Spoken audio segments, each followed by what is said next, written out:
Interested in terms of your graph where you saw the supply has fallen off and down to pretty much a very low number in 23 or 24. Yeah.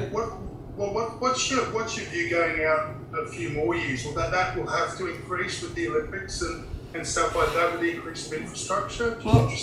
Yeah, I mean it's not just the Olympics, Lee, because that's a long-term, I think, tailwind. It's just to house the people. You saw that increase in interstate migration, 46,000 people up till June. They're the latest MB.BS statistics.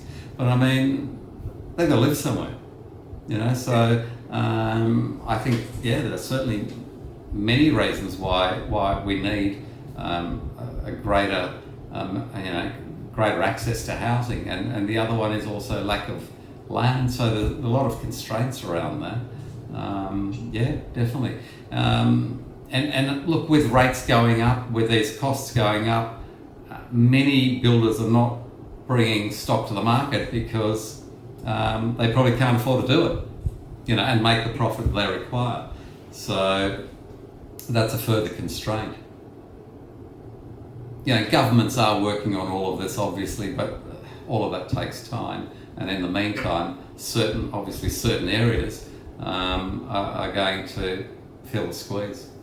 Another question from me is just around the cost of land, and obviously the cost of materials has increased a lot over the last year or so as well. So how do you see the prices of these new units, for example, that are coming on? Will they be substantially higher as a result with the developers needing to put that into those units, and then that'll have to be passed on to the buyer? What's your general feel about that? Yeah, look, I definitely feel that's the case because it's not, it's no secret to see that building costs have escalated somewhere between 15 and 25%, and that's quite often cost of input goods, but also cost of labour. So by necessity, that'll end up getting passed on in due course.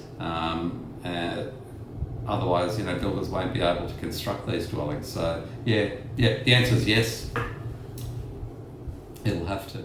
And if you're buying a new dwelling, just for your own benefit, to recognise that that means the non-cash depreciation tax deductions that you get with that will also become more significant. So I hope that's been helpful and makes sense to our viewers out there. If you like what you've seen, please follow us on our YouTube channel and click like.